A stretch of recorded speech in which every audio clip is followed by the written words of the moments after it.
Paul O'Sullivan is now with us. So, Paul, today we're picking up on corporate corruption. Our listeners will recall that Markus Jooste, the former CEO of SA multinational retailer Steinhoff, resigned in late 2017 when the German authorities caught up with his very complex web of deceit. Paul, what do you think of this development? Why have we had to wait for the German authorities to take decisive action against Markus Jooste when everybody can see the evidence in the public domain against him? The South African investigations were triggered by the prompt resignation of Jooste after the auditors refused to sign off the accounts. He resigned, and that led to a collapse in the share price.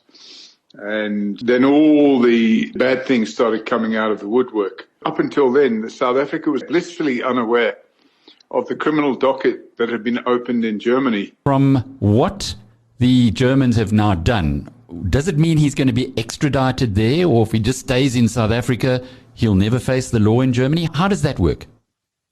Well, there's an extradition treaty with the EU.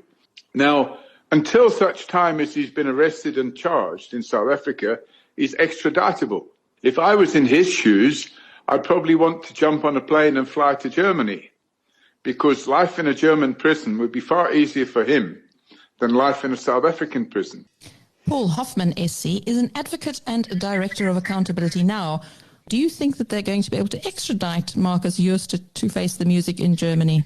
So I think that is certainly on the cards, and given the fact that our national prosecuting authority is in such disarray, it might be a relief to the national prosecuting authority in South Africa that he is sent to face the music in Germany. If the investigations in Germany are done with normal German precision, he will have a lot to answer for. From a perspective of the way that a country like that goes about these type of investigations, do you think that one of the four has actually turned state witness to give them the confidence to get Jooste extradited and actually into jail there?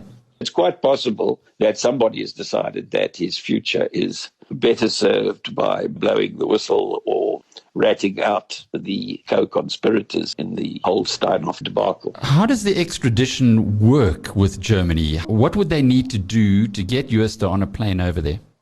They approach the South African government with letters of request.